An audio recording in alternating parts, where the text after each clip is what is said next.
चक्रे बुलाए सारा जगत मु चक्रे बुलाए सारा जगत महाभारत महाभारत महाभारत महाभारत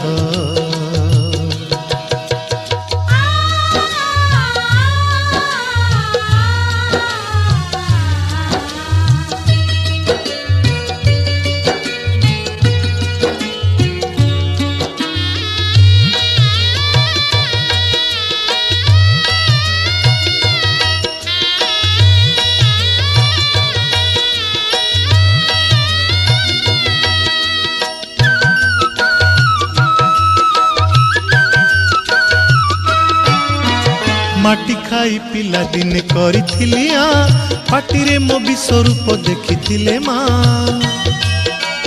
पुरुष भातले पुणी मानी दुर्योधन करिथिला मोर विश्वरूप दर्शन कुरुक्षेत्र विश्वरूप सखा अर्जुन को देखाई मु कहिथिली उठा गांडी बकू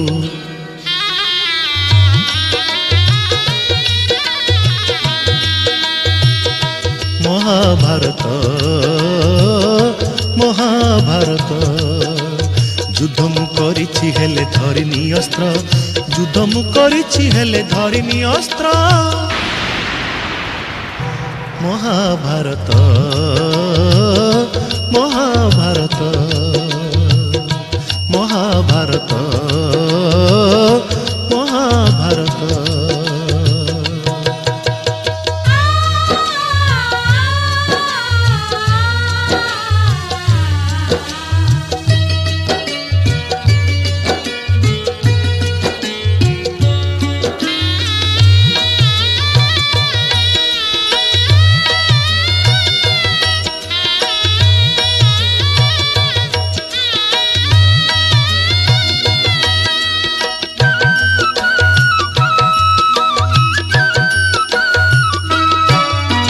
दुशासन हाथे मुही पांचाली लांछीची कोटी वस्त्र देई पुणी लज्जा निबारीची भणजा रूपरे मामु कंस को मारीची मामु रूपे अभिमन्यु भणजा नासीची अर्जुन को बृहन्नला करी नचेईची रथरे ता पुणी मुही सारथी साजीची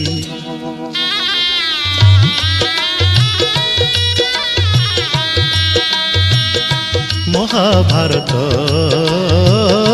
महाभारत कुरुक्षेत्र मो लागी धर्म क्षेत्र कुरुक्षेत्र मो लागी धर्म क्षेत्र महाभारत महाभारत महाभारत महाभारत मु चक्रे बुलाए सारा जगत मु चक्रे बुलाए सारा जगत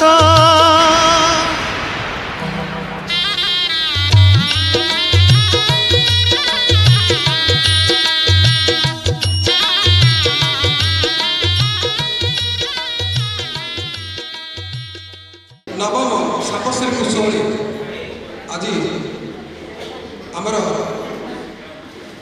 एक सामाजिक एक पारिवारिक धर्मी नाटक परिवेश ये नाटकर अव्याहति पूर्व एक संक्षिप्त सभा कार्य आरंभ हो उक्त सभा जो मानगण्य व्यक्ति मैंने योगदान करेंगे से श्रीयुक्त वीरेन्द्र कुमार साहू अवसरप्राप्त प्रधान शिक्षक बीजेपी हाईस्कूल तथा सहकारी सरकारी कर्मचारी सांस्कृतिक परिषद उपसभापति से महोदय को मंच को आसवाई आमंत्रण कर अतिथि श्रीयुक्त गिरीश नंदन महोदय जड़े विशिष्ट नाट्यकार निर्देशक संगठक संपादक सरकारी कर्मचारी सांस्कृतिक परिषद खुर्दा से महोदय को मंच को आसवाई आमंत्रण आम सृष्टि फाउंडेशन बोधगल निर्देशक श्रीयुक्त मदन मोहन पृष्ठ महोदय एवं सृष्टि फाउंडेशन बोधगल अतिथि मानक आम सम्मानित करवा।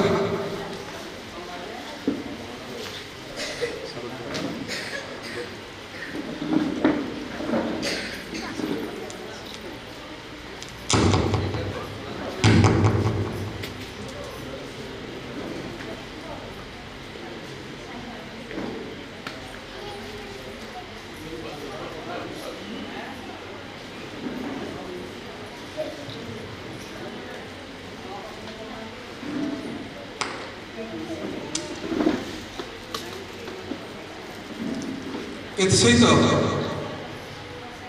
ସୃଷ୍ଟି ଫାଉଣ୍ଡେସନ ବୋଲଗଡ଼ ନିର୍ଦ୍ଦେଶକ ଶ୍ରୀଯୁକ୍ତ ମଦନ ମୋହନ ପୃଷ୍ଟିଙ୍କୁ ମୁଁ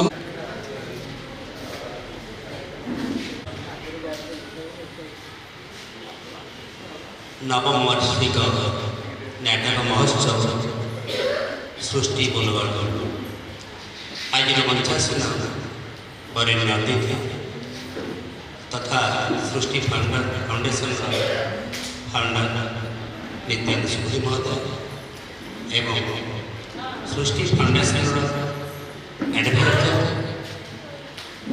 श्रीयुक्त टुटुन सुबुद्धि एवं मंच समुद्र बसिथिबा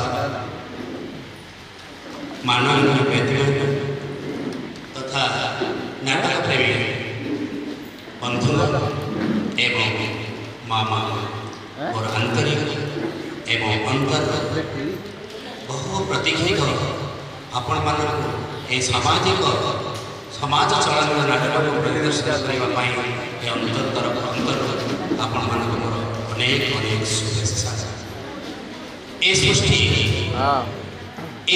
कहीं सृष्टि ए सृष्टि का प्रकृत उद्देश्य कला जगत में गोटे गोटे तारका को टाणी आने ए सृष्टि उद्भव आम जो स्वप्न देखी ए ब्लॉक बोलगड़ ब्लॉक जो कला गुड़िक अंतर्निहित लुकायित भाव रही जाए जो भाव में बणर मल्ली बण में फुटिगला तार सुगंध कहीं पारते उपलब्ध करते से बोलगड़ ब्लॉक में जो कला अंतर्निहित भाव रखी लोकलोचन को आने एवं सृष्टि राज्य स्तर कि राज्य स्तर में प्रदर्शन करने आमर एकमात्र लक्ष्य था किंतु ए सृष्टि केते जे घात प्रतिघात दे आज गति करुच्ची जो भाव में नदीर पानीटा गति कला बेले खाल ढीप पत्थर संघर्ष दे गति करे तार कर्तव्य पथर से केवे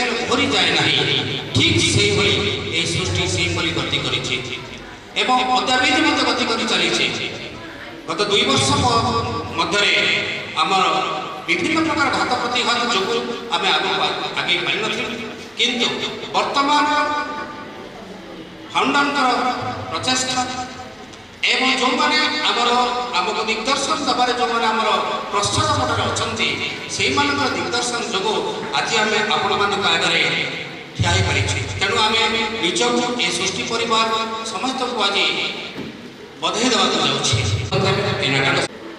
दर्शक मंडली मंचासन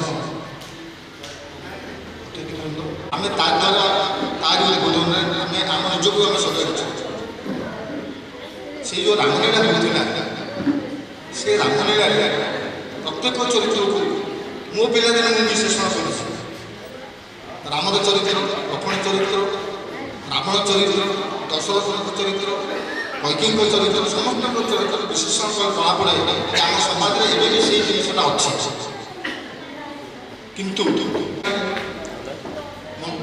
नाटक जो भित्तिभूमि से भी नष्ट हो गला बर्तमान मीडिया चली सिनेमा भंगा चली जो पिला दिन पदार फिल्म देखे से फिल्म हल बर्तमान माटी मिशीगला कोणार्क हल लगे सी भी माटी मिशीगला एमती बहुत जगह सिनेमा भांगी जाऊँ शेष तो मोर कहवा कथा जे आम आज अनुरोध करी महाशय आम मानक एवं आम दर्शक मान समाज अल्प समय भर उद्बोधन देवे। वक्रतुंडम महाकाय सूर्य सर्वदा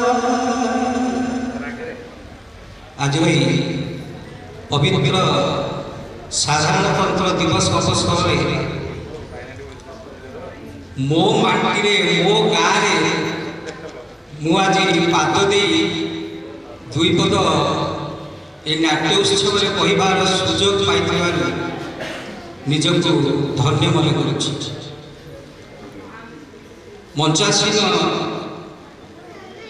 ମଦନ ବାବୁ ଯିଏକି ସଭାପତିତ୍ୱ କରୁଛନ୍ତି, ସେ ଜଣେ ଉଚ୍ଚକୋଟୀର ପ୍ରଜ୍ଞାଶୀଳ ଜ୍ଞାନୀ ଗୁଣୀ ବ୍ୟକ୍ତିତ୍ୱ, ପ୍ରଧାନ ଶିକ୍ଷକ ଥିଲେ। ମୋ ପାଖରେ ଅଛନ୍ତି ଗିରୀଶ ନନ୍ଦ, ଯିଏକି ଜଣେ ଲେଖକ, ନିର୍ଦ୍ଦେଶକ ଏବଂ ଆମ ଖୋର୍ଦ୍ଧାରେ ଆମେ ଗୋଟିଏ ନାଟ୍ୟ ଅନୁଷ୍ଠାନ ତିଆରି କରିଛୁ। ସରକାରୀ କର୍ମଚାରୀ ସାଂସ୍କୃତିକ ପରିଷଦ ଗୋଟିଏ ଆତ୍ମପ୍ରବଣତା ସୃଷ୍ଟି କରିଥିଲା, ଯାହାକୁ ଦର୍ଶକ ଦର୍ଶିକା ମର୍ମେ ମର୍ମେ ଅନୁଭବ କରିଥିଲେ ଏବଂ ଅନେକ ଗୁଡ଼ିଏ କରତାଳି ସାଉଁଟିବାର ସୁଯୋଗ ଦେଇଛି। ମୋ ବଡ଼ ଭାଇମାନେ ଏବଂ ମୋର ସହପାଠୀମାନେ ମୋତେ ହୁଏତ ଜାଣିଛନ୍ତି, କିନ୍ତୁ ଆଜିର ପିଲାମାନେ ବା ଅନ୍ୟ ଜାଗାରୁ ଆସି ଘର ଦ୍ୱାର କରିକି ରହିଥିବା ଲୋକମାନେ ମୋତେ ଜାଣିନଥିବେ, କାରଣ ଇଏ ଗୋଟେ ବଡ଼ ତୋଟା ଥିଲା। ଆଜି କୋଠାମୟ ଲୋକାରଣ୍ୟ ଧରି ସେଠି ନାଟକ ପରିବେଷଣ ହୁଏ, ସେଠି ଯାଇ ଆତ୍ମଭରି ଉପଭୋଗ କରିବାକୁ ହୁଏ। ତେଣୁ ବୋଲଗଡ଼ କଳା କେବେ ଲିଭିବନି। ବର୍ତ୍ତମାନ ଲଲାଟ କେଶରୀ ସିଂ ବୋଲଗଡ଼ ଅନୁରୋଧ କରିବେ। ଖୋର୍ଦ୍ଧା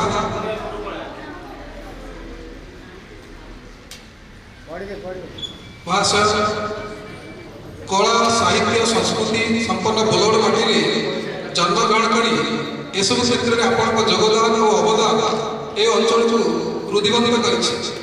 ରାଜପୁତ ବଂଶଜ ପାଇକଲା ଆପଣଙ୍କ ସୁଦୀର୍ଘ ବିଶାଳ ବାପୁ ଓ କେଶରୀ ସିଂ ଠାଣି ଆପଣଙ୍କୁ ସୁନାମଧନ୍ୟ ମର୍ଯ୍ୟାଦା ପ୍ରଦାନ କରେ। କଳା, କ୍ରୀଡ଼ା, ସଂସ୍କୃତି, ସମାଜସେବା ଇତ୍ୟାଦି କ୍ଷେତ୍ରରେ ଆପଣଙ୍କ ସ୍ୱକୀୟ ଅତିବାହିତ କରିପାରିଛନ୍ତି। ବିଶେଷ କରି ଜଣେ ଦକ୍ଷ ନାଟ୍ୟ ଏ ଅଞ୍ଚଳର ଅନେକ ପ୍ରତିଷ୍ଠିତ ନାଟ୍ୟାନୁଷ୍ଠାନ ସହ ଆପଣ ଜଡ଼ିତ। ଆପଣଙ୍କ ଅଭିନୀତ ସମାଜରେ ସମାହିତ କରି ଆମେ ଆନନ୍ଦିତ ଏବଂ ଗର୍ବିତ। ସୃଷ୍ଟି କରିବାକୁ ପଡ଼ିବ। ଜୟ ଜୟ। ଆଜି ସୃଷ୍ଟି ଫାଉଣ୍ଡେସନ ଯାହା ଏ ଅଞ୍ଚଳରେ ମରିଯାଉଥିବା କଳାକୁ ଉଜ୍ଜୀବିତ କରି ରଖିଛି, ସୃଷ୍ଟିର କର୍ମକର୍ତ୍ତା ଏବଂ କଳାକାରମାନଙ୍କୁ ଅଶେଷ ଅଶେଷ ଧନ୍ୟବାଦ। ଆମେ ସମସ୍ତେ ଜଣେ ଜଣେ କଳାକାର, କିଏ କେଉଁ ଭୂମିକାରେ ଅଭିନୟ କରୁଛେ, ଆମେ ଯେଉଁଠୁ ଆସିଛେ ଅଭିନୟ ସରିଲା ପରେ ସେଠି ମଧ୍ୟ ବାହୁଡ଼ି ଯିବା, କିନ୍ତୁ ଆମର ଧର୍ମ ହେଲା ଏ କଳାକୁ ବଞ୍ଚାଇ ରଖିବା। ଦର୍ଶକମାନଙ୍କ ବିଶେଷ ଅନୁରୋଧ, ଆପଣମାନେ ନାଟକଟିକୁ ଉପଭୋଗ କରିବେ।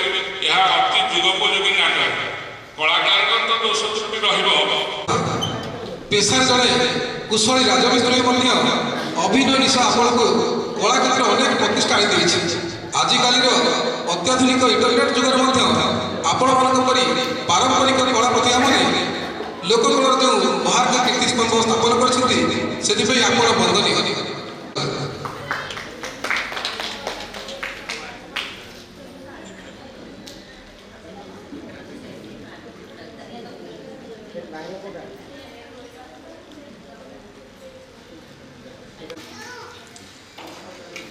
ବର୍ତ୍ତମାନ ଆପଣମାନଙ୍କୁ ମୋର ବିନମ୍ର ପ୍ରଣାମ। ବିଶେଷ କିଛି କହିବା ପାଇଁ କେବଳ ଗୋଟିଏ କଥା କହିବି, ଏହା ହେଉଛି ନାଟକ ଅନୁଷ୍ଠାନ। ଆମେ କେବଳ ନାଟକ ପରିବେଷଣ କରୁଛୁ। ଆଜିର କାର୍ଯ୍ୟକ୍ରମ ଯେଉଁ ନାଟକ ପରିବେଷଣ କରିବୁ, ସେଇଟା ଆପଣମାନଙ୍କୁ ଦେଖିବା ପାଇଁ ଆମେ ଅନୁରୋଧ କରୁଛୁ। ଆଶା ଆମକୁ କ୍ଷମା କରିବେ। ଅବଶ୍ୟ ବହୁତ ଘାତ ପ୍ରତିଘାତକୁ ପାଥେୟ କରି ଚଳିତ ବର୍ଷର ନାଟକଟି ମଞ୍ଚସ୍ଥ ହୋଇଛି। ଆଶା ନଥିଲା। ମୁଖ୍ୟ ଅତିଥି ବିରଞ୍ଚି ସାର୍, ଆମର ବଡ଼ ଭାଇ, ତାଙ୍କୁ ମୁଁ ନିଶ୍ଚିତ ଭାବରେ ତାଙ୍କୁ ଧନ୍ୟବାଦ ଦେବି। ଗାଁ ମାଟିର ମମତା ତାଙ୍କୁ ଟାଣି ଆଣିଛି ଏଠିକି। ତାଙ୍କର ଯେଉଁ ବାର୍ତ୍ତା ଦେଲେ ସେ ନିଶ୍ଚିତ ଭାବରେ ଆମମାନଙ୍କୁ ଉତ୍ସାହିତ କରିବ। ଆମ ଗଣରେ ଅଛନ୍ତି ଗିରୀଶ ନନ୍ଦ ମହାଶୟ, ନାଟ୍ୟକାର ତଥା ନିର୍ଦ୍ଦେଶକ। ସେ ମହାଶୟଙ୍କୁ ବି ଅଶେଷ ଧନ୍ୟବାଦ ଦେଉଛି। ଧନ୍ୟବାଦ ଦେଉଛି ସୃଷ୍ଟି ପରିବାରର ସମସ୍ତ କଳାକାରମାନଙ୍କୁ। ଧନ୍ୟବାଦ ଦେବି ଟୁଟୁ ଭାଇନା। ଅନୁରୋଧ କରିବି ସମସ୍ତଙ୍କୁ ଆପଣମାନେ ଆମକୁ ସାହାଯ୍ୟ କରିପାରିବେ।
କିଛି ଶିକ୍ଷା ଲାଭ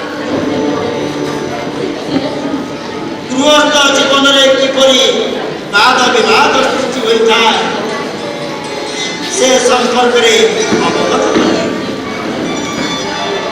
ତୁମେ ଗୃହସ୍ଥ ଜୀବନ ଯାପନ କଲାବେଳେ ତାହା ତୁମ କର୍ମରେ ଆସିବ। ତା ଛଡ଼ା ଗୃହସ୍ଥ ଜୀବନରେ ବାଦ ଆଉ ବିବାଦ କେମିତି ଉପୁଜେ?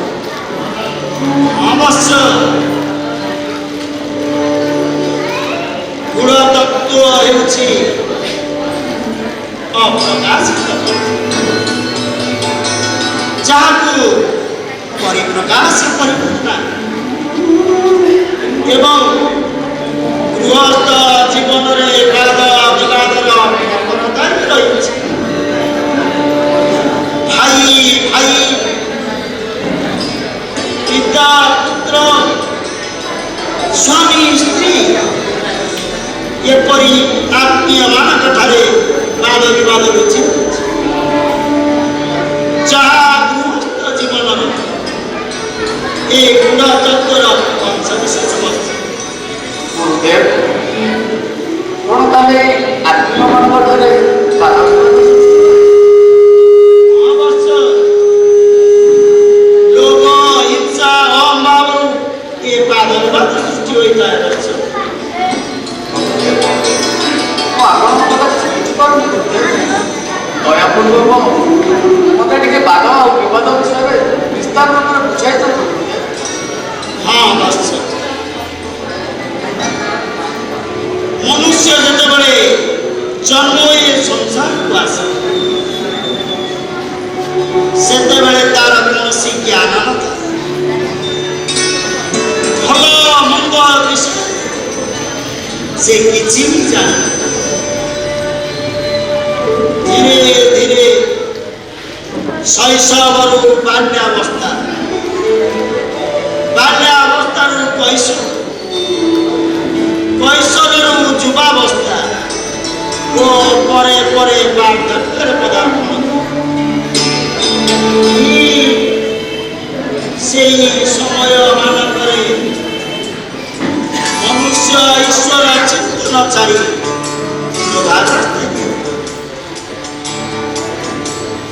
କୈଶୋରରୁ ଯେତେବେଳେ ଯୁବାବସ୍ଥାରେ ମନୁଷ୍ୟ ପହଞ୍ଚେ ସେତେବେଳେ ଧୀରେ ଧୀରେ ସମାଜ ମଧ୍ୟରେ ସାଂସାରିକ ହେବା ପରେ ସେ ଲୋକର ବଶବର୍ତ୍ତୀ ହୋଇ ଅନ୍ୟକୁ ହିଂସା କରେ, ମୋହରେ ପଡ଼ି ଛଳନା ଆଉ କପଟର ଆଚରଣ। ମନୁଷ୍ୟ ମନରେ ଥରେ ପାପ ରହିଗଲେ ସେ ତାର ଅଧପତନ ଘଟେ। ଫଳରେ ନିଜେ ନିଜର ତଥା ଏ ସମାଜର ଶ୍ରୀମଦ୍ ଭଗବତ ଗୀତାରେ ଅଛି, ଉଦରେ ଆତ୍ମନାତ୍ମନମ୍ ନାତ୍ମା ନାମ ବସାଦରେ ଆତ୍ମବୈହତ୍ମନମ୍ ଆତ୍ମରେଣୁ ତ୍ରିପୁରାତ୍ମନମ୍। ଭଗବତ ଗୀତା କହେ, ତ୍ରିବିଧଂ ନରକସ୍ୟଦଂ ଦ୍ୱାର ନାଶନ୍ନମାତ୍ମନଃ କାମ କ୍ରୋଧ ତଥା লোভ তসমাৎ তৎত্রয়ং ত্যাজেৎ। অর্থাৎ কাম ক্রোধ লোভ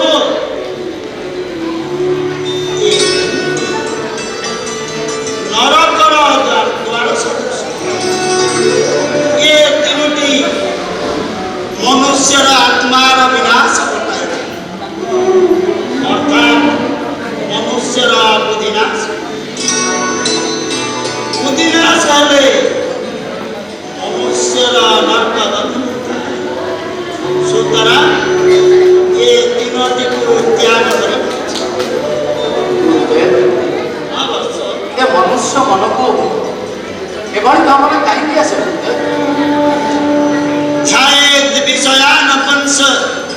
छन्दस्तेज प्रजायते स्मृति वंशा बुधिनाशा जायते विषय चिंतन करुवा मनुष्य शेषे निजे निजर क्षति साधन करे समाज क्षति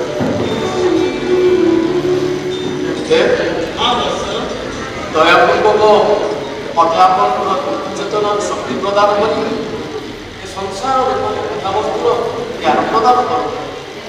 हाँ बस ठीक है मु तुमको ये संसार गुण तत्व संपर्क में भल भाव शिक्षा जहाँ को देखी तुम्हें गृहस्थ जीवन अतिबाहित करने ये पाप पुण्य प्रति सतर्कता अवलंबन तेणु ए संपर्क में मोर जोग सिद्धि द्वारा मु तुमको से बड़े एक दृश्य अवधारणा करी मो जीवन देखा किंतु बस तुम्हें मो सहित तुमर दुई नेत्र बंद कर एवं त्रिबार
बसंत ऋतु आसिले ए वृक्ष गुड़िक आपे आपे पुलकित हो उठती दिन आलोक आलोकित होता ये सुंदर पृथ्वीटा पुणी थे रातिर अंधार जमाटा बंद अंधार भितर कड़े बुझी कहीं चेष्टा कले भी खोजी पाएनि कहीं जान ये सब नीति नैतिक नियम बंधा ये जमी आम हिंदू धर्म गोटे परंपरा अच्छी बापा मरी जावा बड़ पुओ कांधरे बोही नहीं अंत्येष्टि क्रिया कार्य करे आदि ये सब न हुए तेरे समाज आम कौन कर समाज निंदा समालोचना हाँ ठीक से समाज मो घर बड़ पुओ तेणु मु कहती बापा अंत्येष्टि क्रियाटा मुझे से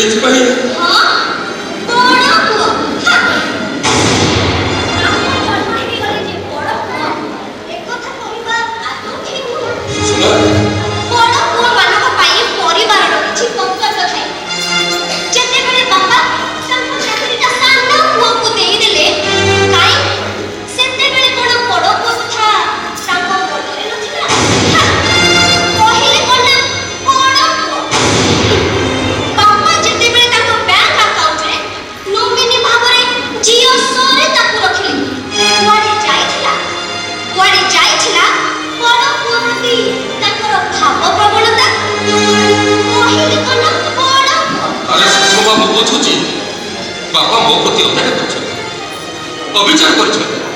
ତାହେଲେ ଆଜି ଯଦି ମୋ ବାପାଙ୍କର ଅନ୍ତ୍ୟେଷ୍ଟି କ୍ରିୟା ନ କରୁ ତାହେଲେ ଏ ସମାଜ ଆମକୁ ଟାପିଟାପଡ଼ା କରିବନି। ତାମାନେ ତମେ କହୁଛ ମୋ ବାପାଙ୍କର ଅନ୍ତ୍ୟେଷ୍ଟି କ୍ରିୟା କରିବି, କାରଣ ମୁଁ ହଉଛି ଏ ଘରର ବଡ଼ ପୁଅ।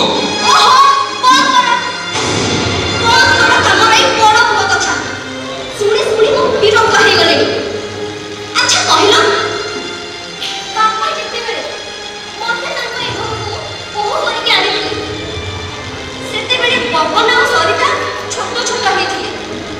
ତମ ମା ମରି ଯାଇଥିଲେ।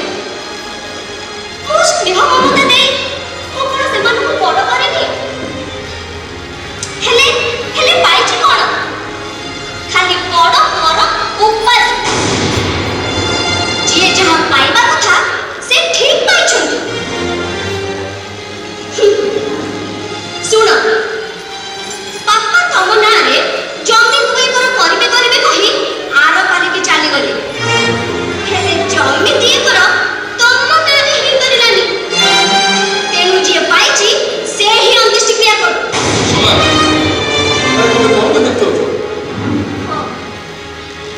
ମୋର ଆଜି ବି ମନେ ଅଛି, ତମ ହାତ ଧରି ଯେତେବେଳେ ମୁଁ ଏ ଘରକୁ ଆସିଥିଲି ସେତେବେଳେ କଣ ବାପା ସଂଖ୍ୟାଦି କଣ ମୋ ପାଇଁ କରିପାରିଲେନି? ହେଲେ ଦେଲେ କଣ? ପ୍ରତିଶ୍ରୁତି ଉପରେ ପ୍ରତିଶ୍ରୁତି।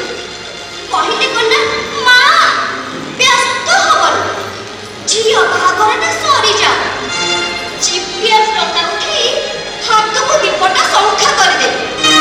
ଏ ମାସରେ କରିଦେବି, ଆର ମାସରେ କରିଦେବି, ଏମିତି ଆଜି ଯାଏ।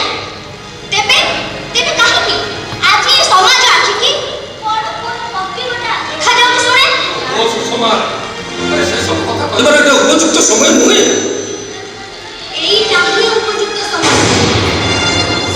ତମେ ବୁଝୁନ, ନେଡ଼ିଗୁଡ଼ା ପହୁଡ଼ୁକି ବୋହିଗଲେ ଆଖି ପହରେଇ ଦେଖିବା ଛଡ଼ା ଆଉ କିଛି ଉପାୟ ନଥିବ। ତା ଛଡ଼ା ବାପାଙ୍କ ସମ୍ପତ୍ତିରେ ପିଲାମାନଙ୍କର ସମାନ ଭାଗ ଥାଏ।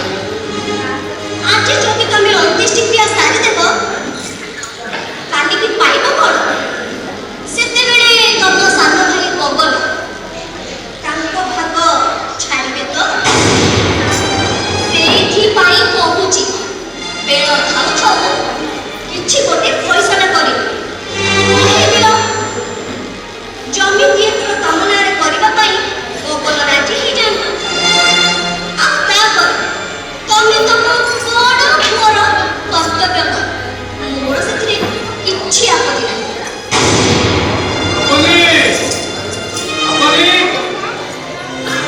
ହେଇଟି ଦାଦା ଆସିଲେଣି, ଦେଖି ଚାହିଁ କଥା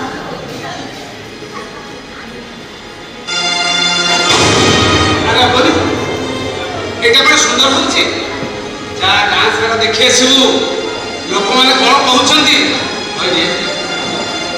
ବିଶ୍ୱନାଥ ମହାନ୍ତି ଗାଁ ସଭା ସମିତିକି ନଗଲେ ନିଶାବ ତୁଟେନି।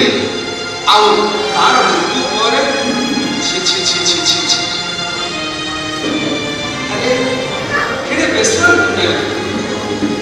ସେ ଗଭର୍ଣ୍ଣମେଣ୍ଟ ମଧ୍ୟ ଏପର୍ଯ୍ୟନ୍ତ ଆସିଲେନି।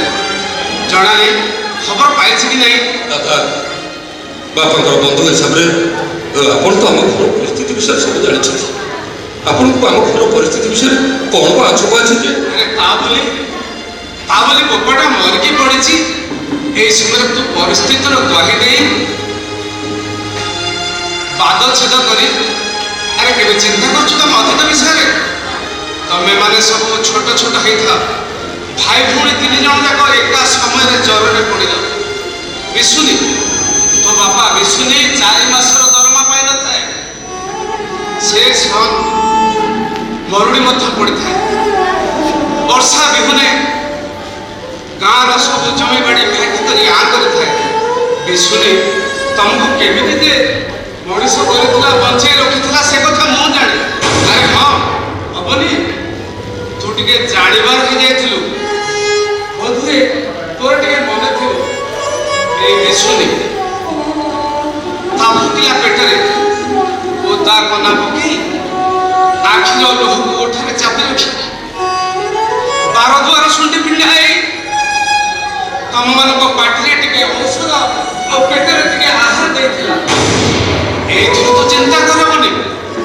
ସେ କ'ଣ ତା କର୍ତ୍ତବ୍ୟରେ ଅବହେଳା କରିଥିଲା? ହେଲେ ତୁ ବିଫଳ ହେଉଛୁ।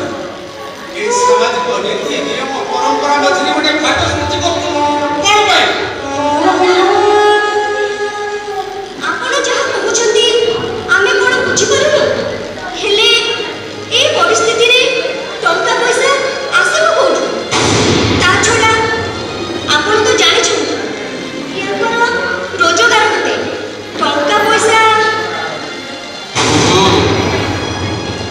ତମେ ଯାହା ଭାବୁଛ, କାହିଁ ସେଦିନ ତ ବିଶୁନି ସେଇ କଥା ଭାବିନଥିଲା। ବିଶୁନି ଭାବିନଥିଲା ଟଙ୍କା ପଇସାର କଥା, ବିଶୁନି ଭାବିନଥିଲା ପରିସ୍ଥିତିର କଥା। ବିଶୁନି କେବଳ ଗୋଟିଏ କଥା ଚିନ୍ତା କରିଥିଲା, ତା ପିଲାଙ୍କ ମୁହଁରେ କେମିତି ଟିକେ ଔଷଧ ଦେବ। ବିଶୁନି ଆହୁରି ମଧ୍ୟ ଚିନ୍ତା କରିଥିଲା ତା ପିଲାଙ୍କ ଭୋକିଲା ପେଟରେ କେମିତି ଟିକେ ଆହାର ଦେବ। ହେଲେ ତା ପାଇଁ ତମ ପାଖରେ ଆଜି ପଇସାଟିଏ ନାହିଁ, ଏକଥା তুমি କେମିତି କହିପାରୁଛ ବୋହୁ? ପଇସା ନାହିଁ କହିଲେ ଏଇ ବୁଢ଼ା ବାପାଟାର ଶବଟାକୁ ଏଇଭଳି ପକେଇ ରଖିବା କ'ଣ ଉଚିତ? ଉଚିତ ଅନୁଚିତର ବ୍ୟାଖ୍ୟା କଲେ ଆମକୁ କ'ଣ ମିଳିବ? ଉଚିତ ଅନୁଚିତର ବ୍ୟାଖ୍ୟା କରି ସେଦିନ ବିଶୁନିକି କ'ଣ ମିଳିଥିଲା? ଏଇଆ ତାର ମରିଯିବା ପରେ ତାର ମୃତ ଶରୀରଟା ମଶାଣିକି ଯିବା ପରିବର୍ତ୍ତେ ବାସି ମଡ଼ା ହେବା, ଆଉ ଗାଁଟା ସାରା ଲୋକଙ୍କୁ ଭୋଗ ଉପାସ ରଖି ଛିଛାକର ଶୁଣେଇବା। ଆରେ ଏଇଥିପାଇଁ ବିଶୁନି ତମମାନଙ୍କୁ ଏତେ ସ୍ନେହ ଶ୍ରଦ୍ଧା ମମତା ଦେଇ ବଢ଼େଇ ବଢ଼େଇ ମଣିଷ କରିଥିଲା। ହେଲେ ଦାଦା ଆମେ କ'ଣ କରିପାରିବୁ? ତା ବୋଲି ଶ୍ୱଶୁରଟା ଏମିତି ମରିକି ପଡ଼ିଥିବ, ଗାଁଟା ସାରା ଲୋକ ଟୁକୁର ଟାକୁର ହଉଥିବେ। ଦାଦା ସୁନ୍ଦରିଆ ପାଇଁ ଟଙ୍କା ପଇସା ଆମେ କୋଉଠୁ ଆଣିବୁ? ସବୁ ତ ଟଙ୍କା ସେ ସାନ ହାତରେ, ତାଙ୍କ ବି ପର୍ଯ୍ୟନ୍ତ ଦେଖା ଦର୍ଶନ ନାହିଁ। ଆମେ ଟଙ୍କା ପଇସା ଆଣିବୁ କୋଉଠୁ?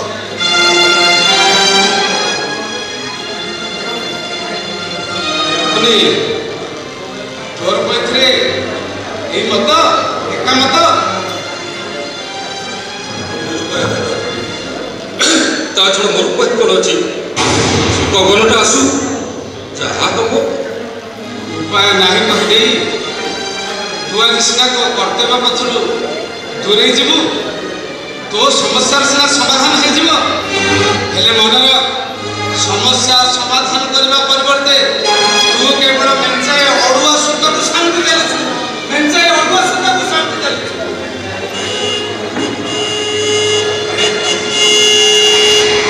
ଗଗନଟା ଆସିଲାଣି କ'ଣ ବାପରେ?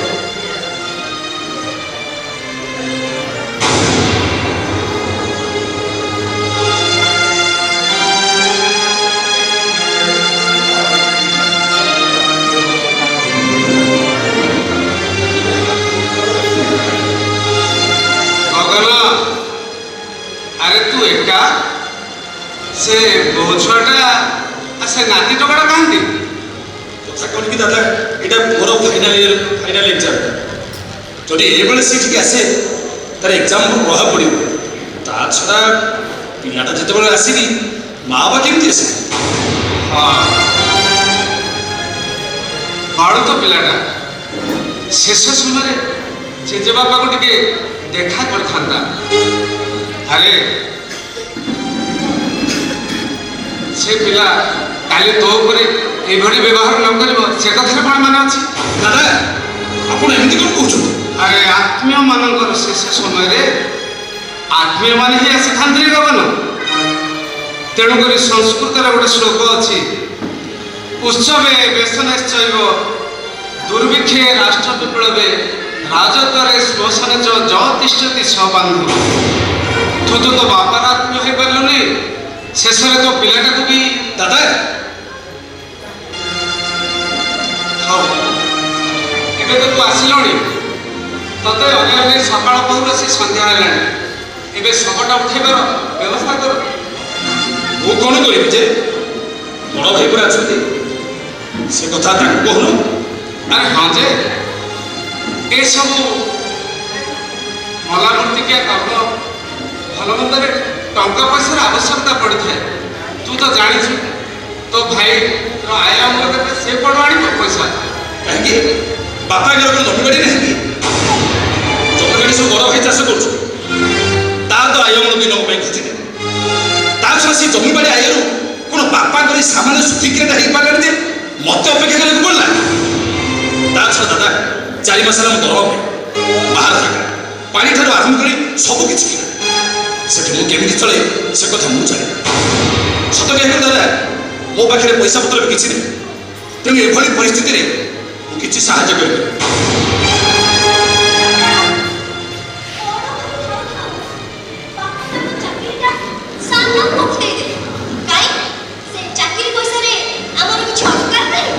ସେମିତି କହିବାକୁ ଗଲେ କହୁଛୁ ବଡ଼ ଭାଇ ବାପାଙ୍କର ସବୁ ଜମିବାଡ଼ି ଚାଷ କରୁଛନ୍ତି, ବର୍ଷ ଯାକ ଆୟ ଅମଳ ସବୁ ଖାଉଛନ୍ତି। ସେ ଆୟ ଅମଳରୁ ମୋର କିଛି ଭାଗ ନାହିଁ। ବଡ଼ ଭାଇ ଯେମିତି ବାପାଙ୍କର ସବୁ ଜମିବାଡ଼ି ଚାଷ ଆୟ ଅମଳ ଖାଇବେ, ସେମିତି ବାପାଙ୍କର ଚାକିରି ଦରମା ମୁଁ ଖାଇବି। ତା ଛଡ଼ା କହୁଛୁ ବାହାର ଜାଗା ମୁଁ ମୋ ଷ୍ଟାଟସକୁ ଦେଖିକି ତୁ କେମିତି ଚଳୁଛୁ ସେ କଥା ମୁଁ ଜାଣେ। ଠିକ୍ ଅଛି କହୁଛୁ ଯଦି ତମ ପାଖରେ ପଇସା ନାହିଁ କି ମୋ ପାଖରେ ପଇସା ନାହିଁ, ଗୋଟେ କାମ କର ବାପାଙ୍କ ବ୍ୟାଙ୍କ ଆକାଉଣ୍ଟରେ ଯେଉଁ ଟଙ୍କା ଥିଲା ସେ ଟଙ୍କା ଉଠେଇ ଆଣ, ସୁଧିକ୍ରିୟା କାମ କରିଦେବା। ତମେ ଯୋଉ ଟଙ୍କା କଥା କହୁଛ ବାପା ଏମିତି ବଡ଼ ଭାଇଙ୍କ ନାଁରେ କେତେ ଟଙ୍କା ରଖିଦେଇଛନ୍ତି କି?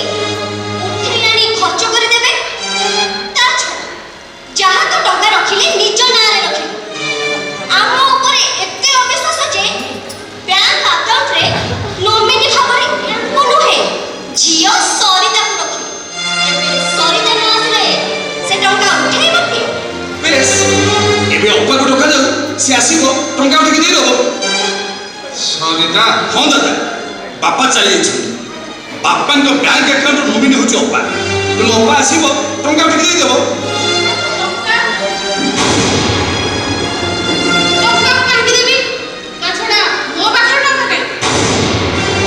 ବାପାଙ୍କ ବ୍ୟାଙ୍କ ଆକାଉଣ୍ଟ ନୋମିନି ଟଙ୍କା ତୁ ଦେବ କି? ନୋମିନି ବୋଲି ଯାହା କହୁଛ ତେବେ ବାପା ପଚାରି ବୁଝୁଛ? ତମେ ଦିନେ ଭାଇ ମାନେ ଖାଉଥାଉ କାହିଁ ଝିଅକୁ ରଖିଥିଲେ? ତେବେ ପଚାରି ବୁଝୁଛ? ବାହାଘର 10 ବର୍ଷ କାମ ହେଲାଣି, ସଜ ଟଙ୍କା ଦିନ ହେଲାଣି ନା ନାଇଁ?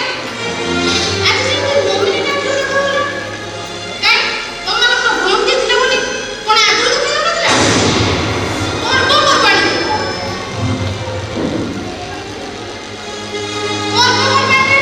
ଦିନେ ହେଲେ ମତେ ମାରିନା ତେବେ ମତେ ଏଥିରେ ସାମିଲ କରୁଛ? ଆରେ କଥାରେ ଅଛି ପୁଅ ଜନ୍ମ ହେଲେ ମାର ଆଉ ଝିଅ ଜନ୍ମ ହେଲେ ବାପର। କାହିଁକି ନା ଝିଅମାନେ କୁଆଡ଼େ ବାପାମାନଙ୍କ ପାଇଁ ବାଧକର। ହେଲେ ହେଲେ ମୁଁ ତ ତୋଠାରେ ସେଭଳି କୌଣସି ଲକ୍ଷଣ ଦେଖୁନାହିଁ। ଆରେ କିଛି ପାଇନୁ ବୋଲି ବାପର ଏଇ ଶେଷ ସମୟରେ ତୁ କିଛି ସାହାଯ୍ୟ କରିବୁନି?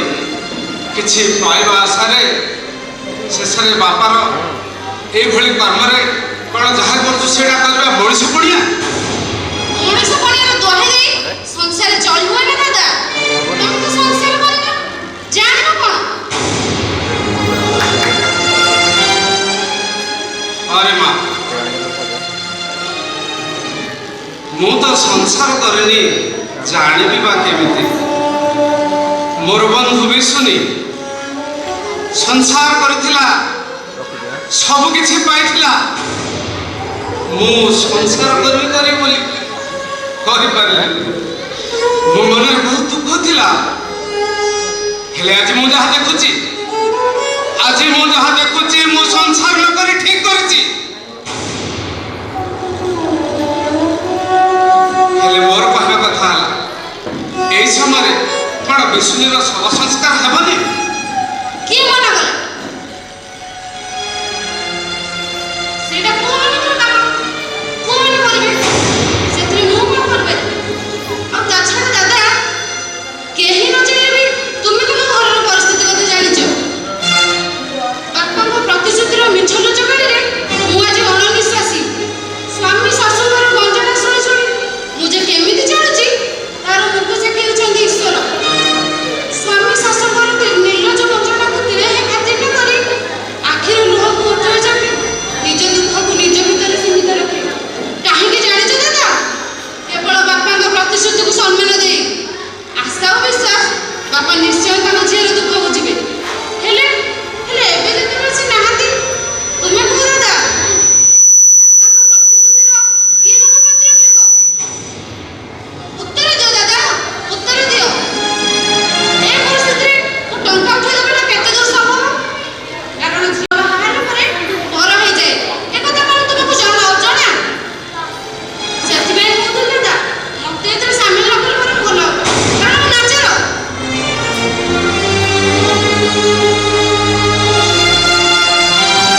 ତୁ କ'ଣ କହୁଛୁ? ମୁଁ ଆଉ କ'ଣ କହିବି ତାକୁ? ବାପା ଚାଲିଯାଇଛି। ବାପା ଚାଲିଗଲା ପରେ ବଡ଼ ଭାଇ ଅଛନ୍ତି ଘରର ଲୋକ। ବାପାଙ୍କର ଅନ୍ତ୍ୟେଷ୍ଟିକ୍ରିୟା କରିବା ବଡ଼ ଭାଇଙ୍କର କର୍ତ୍ତବ୍ୟ। ତେଣୁ ଏଭଳି ପରିସ୍ଥିତିରେ ମୁଁ କିଛି କରିବି। ମୁଁ ନିରୁପାୟ।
ଗଗନ ଚାଲିଗଲା। ଭଗନୀ, ତୁ ଏବେ କ'ଣ ଭାବୁଛୁ? ମୁଁ ଆଉ କ'ଣ କହିବି ଦାଦା, ମୁଁ ନିରୁପାୟ।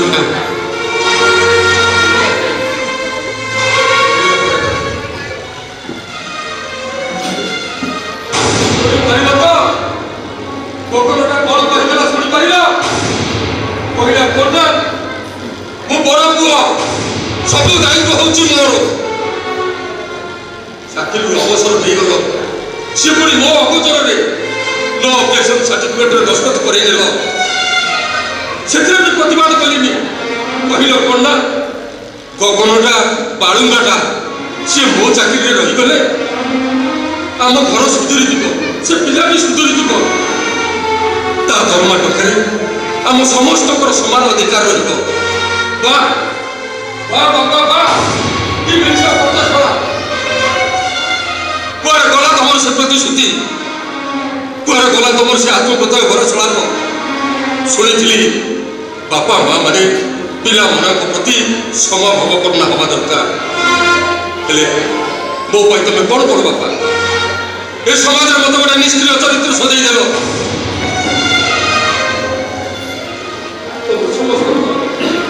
ତମ ସମସ୍ତଙ୍କର କଥାକୁ ଆଜ୍ଞା ମୋ ଭାବରେ ମୁଁ ପାଳନ କରିଚାଲିବି। ସମାଜକୁ ଦୁର୍ନୀତ ହେଇଗଲି, ସେଥିପାଇଁ ଦାୟୀ ହଉଛ ତମେ ବାପା, ତମେ। ଓହୋ, କ'ଣ ଏମିତି ପାଗଳ କରିବାକୁ ଚାଲିଛି? ହଁ ଦାଦା, ମୁଁ ପାଗଳ ହେଇଯାଇଛି। ଆଉ ମୋ ପାଗଳ ପାଇଁ ଦାୟୀ ହଉଛନ୍ତି ମୋ ବାପା। ଭାଇ ଭାଇ ଭିତରେ ସମ୍ପର୍କରେ ପାତର ଅନ୍ତର ଭେଦଭାବ ସୃଷ୍ଟି କରିବାରେ ଦାୟୀ ହଉଛନ୍ତି ମୋ ବାପା। ଏ ସମାଜରେ ଆଜି ମତେ ଘୃଣିତ ଅପମାନିତ କରିବାରେ ଦାୟୀ ହଉଛନ୍ତି ମୋ ବାପା। ବନ୍ଦ କର।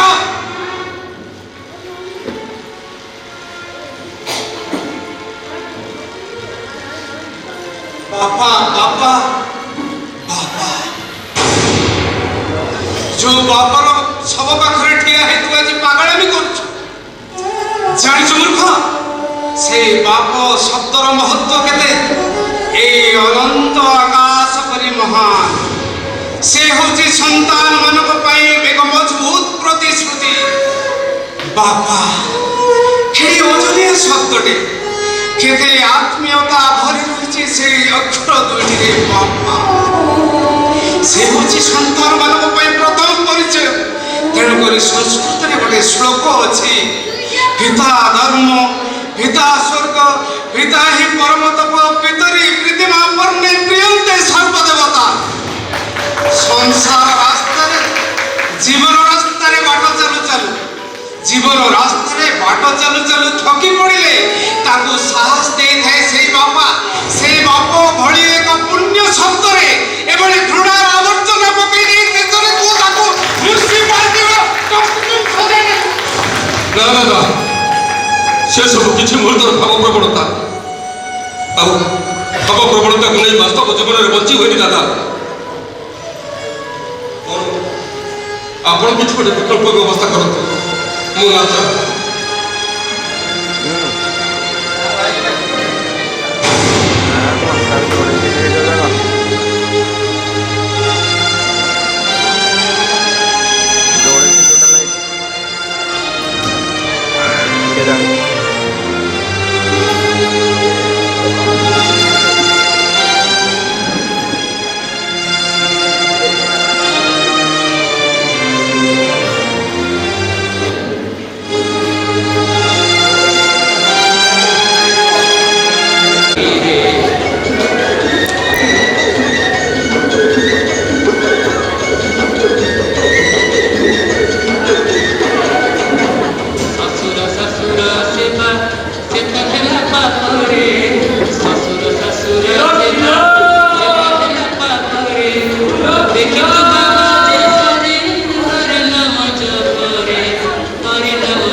কেন না তো କ୍ଷୀର କ'ଣ ବିକୁଥିଲ ପାଣି ଡିଷ୍ଟ୍ରିକ୍ଟରେ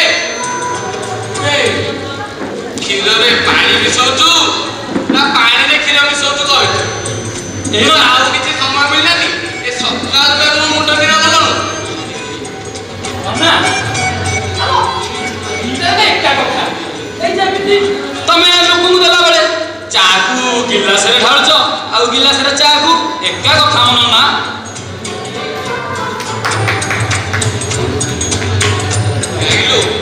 ପାଣି ହବ କ'ଣ କହିବି ତତେ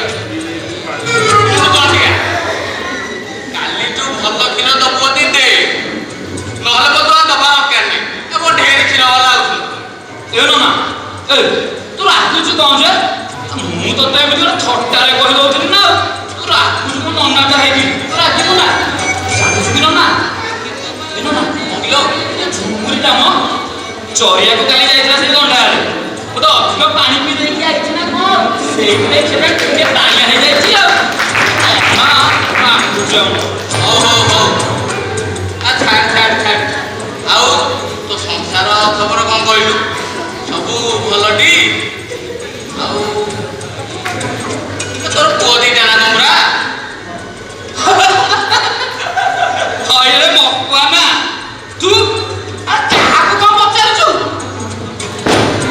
ମୋ ଭାଗ୍ୟରେ ପୁଣି ପୁଅ କ'ଣ କହିବି ମକୁଆ ନା ତତେ ଯାଇଥିଲି ମକର ମେଳା ଯାତ୍ରା ଦେଖି ପିଲା ବେଳେ ଗୋଟେ ବାବା ଏ ହାତକୁ ଦେଖିକି କହିଲା ଚାରିଟା ଧନୁଧର ପୁଅ ହବ ସବୁ ବାବା ଗୁଡା ଗୋଟେ ବାରାପିଆ ମିଛୁଆ ହଏ ସବୁ ଫଳ ଉଲଟା ପୁଅ କ'ଣ ହବ ଦିଟା ଝିଅରେ ସଂସାର ଚାଲିଥିଲା ମତ ନା କହନି କରୁଛୁ ରେ ଆଜିକାଲି କୋଉ ପୁଅ କାହାର କହିବୁ ଝିଅ ମଲା ବେଳେ ଯଦି କାନ୍ଦିଦବ ଟିକେ ତୁ ସେଇଥିରେ ବା ସ୍ୱର୍ଗକୁ ଚାଲିଯିବୁ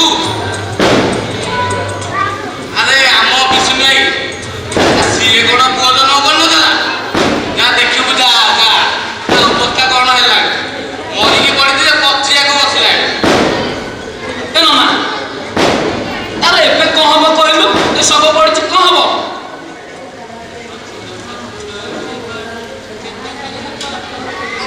କ'ଣ ଆଉ ହବ ମେଘ ଦୁଲିକିବ ହଉଛି କିନ୍ତୁ ବରସି ପାରୁନି କ'ଣ ନନା ମେଘ ବରସାର ଶୀତ ଦିନଟା କ'ଣ ମେଘ ବରସା ଆମେ କିଛି ବୁଝୁନି ନନା ଠିକ ସେ ତୁ ଜାଣିଲୁ ତୁ ଜମା ଭିଡୁକୁ ନୁହଁ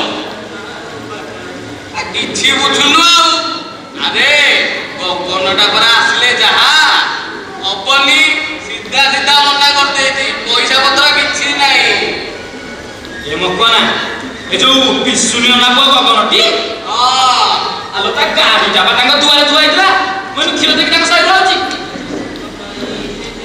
ଗଗନ ଗାଡ଼ି ଥୁଆଇଥିଲା ହଁ ଗଗନ ଗାଡ଼ି ଭଳିଆ ତ ଥୁଆ ହେଇଥିଲା ଗଗନର ଦୁଆରେ ଥୁଆ ହେଇଛି ବା ତାହେଲେ ଏଇ ସବୁ ସମାଧାନ ହେଇଯିବ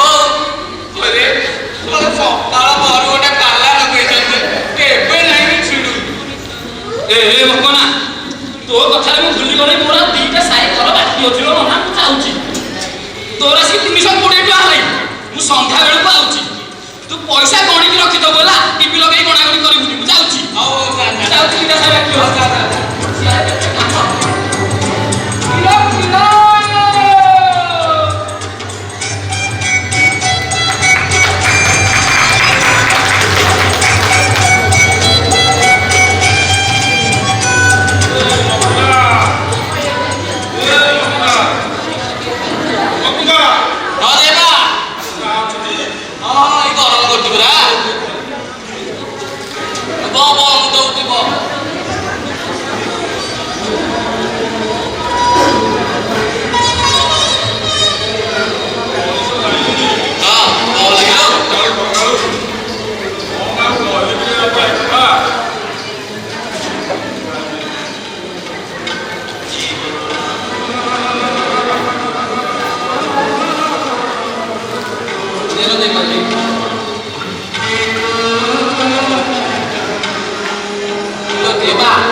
ଶୁଣିଲି। ବପୁନା କଣ ଏଠି ଖାଲି ଗଗନା ଆଇଲାଣି କହୁଛୁ କହିବୁ। ଆରେ ଗଗନା ଆସିଲେ କଣ ହବ? ମାଲଟା ଛାଡ଼ିଲେ ସିନା ହବ। ମାଲଟା ଛାଡ଼ିଲେ ମରାଟା ସେ ତ ମାଲ ଦବାକୁ ଭାରି ଖୁସି ଆଉ କଣ କହିବା କହିବୁ। ଆଚ୍ଛା କଣ କହିବା? ଛି ଛି ଛି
ସମସ୍ତେ ମିଶି ସବୁଟାକୁ ମଶାଣିକି ନେଇଯିବା ତାପରେ ଭାଗ ବଣ୍ଟା ହେଲେ କେତେ ନହେଲେ କେତେ ହଁ ଚାଲ ଚାଲ ଚାଲ ଚାଲ ଯିବା ଆରେ ଉଠା ଓହୋ ହୋ ଠିକ ଅଛି ଆମେ କଣ କହିବା ଯେ ବର୍ତ୍ତମାନ ଆପଣ କହନ୍ତୁ ଆମେ କଣ କରିବା କଣ କରିବା ମାନେ ଆରେ କଣ କରିବା ମାନେ କଣ କହୁଛୁ ଆରେ ସେ ଖବରଟାକୁ ନନେଲେ ଆମ ଗାଁ ଲୋକମାନେ ଯଦି ଭୋକ ଉପାସରେ ଆଉଟ ପାଉଟ ହଉଥିବେ ନା କଣ ହଁ ଆରେ କଣ କହୁଛୁ ଚାଲ କଣ କରିବା କହୁଛ କଣ ଆମେ ତାହେଲେ ହଁ ହଁ ଠିକ ଅଛି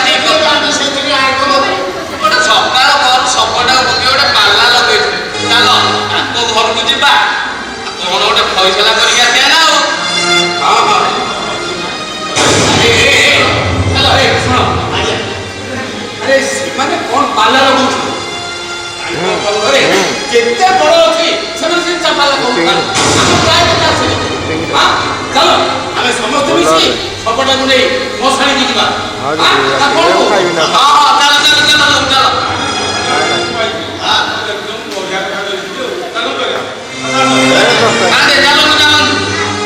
ଆଉ ଗୋଟେ କଥା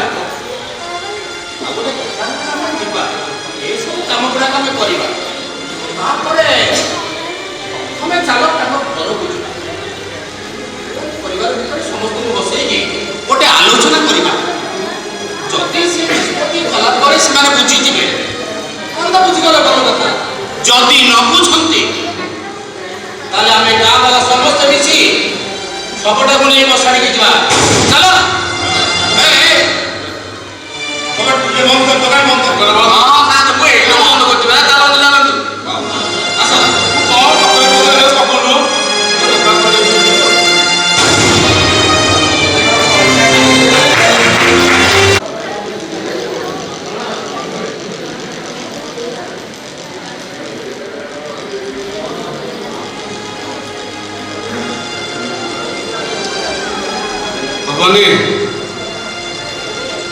ଠିଆ ହେଇ ଏମିତି କଣ ଭାବୁଛୁ କଣ ଭାବିବି ଦାଦା ଆପଣ ମତେ ଏମିତି ବାରମ୍ବାର ବାଧ୍ୟ କରିବେଟା ଆପଣଙ୍କର କଣ ଠିକ ଅଛି ତୁ ଯାହା କରୁଛୁ ଏଇଟା କଣ ଠିକ ହଉଛି କୋଉଟା ଠିକ କୋଉଟା ଭୁଲ ମୁଁ ସେ କଥା କହୁନି ମୁଁ କେବଳ ଦେଖୁଛି ମୋ ଭବିଷ୍ୟତ କଥା ଆରେ ଭାଗ୍ୟ ଆଉ ଭବିଷ୍ୟତ ଇଏ ହଉଛି ଭଗବାନଙ୍କ ହାତର କଥା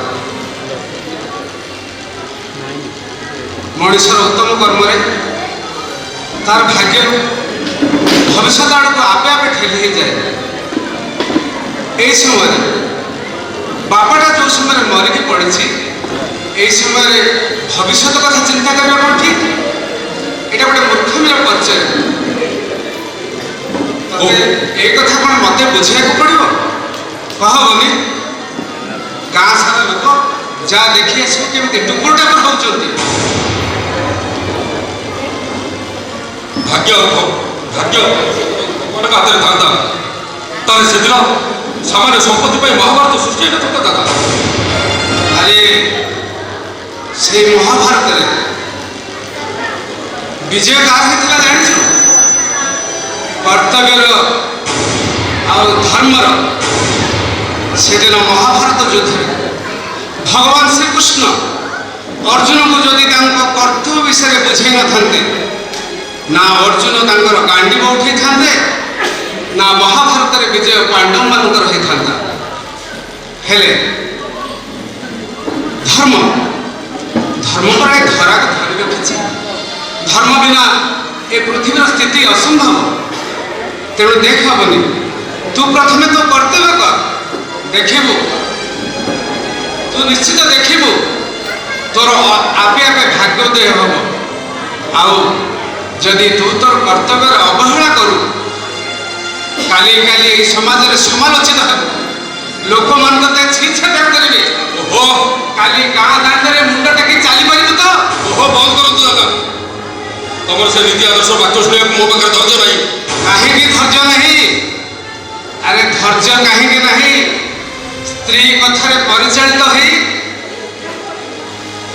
ତୋ ପାଖରେ ସ୍ତ୍ରୀ କଥାରେ ପରିଚାଳିତ ହେବା ପାଇଁ ତୋ ପାଖରେ ଧୈର୍ଯ୍ୟ ଅଛି ଆଉ ବୁଢ଼ା ବାପାଟା ମରିକି ପଡ଼ିଛି ଭାଇ ଭିତରେ ବାଦ ବିବାଦ ଲାଗି ରହିଛି କାହିଁକି ତୋ ପାଖରେ ଧୈର୍ଯ୍ୟ ନାହିଁ କହ ମତେ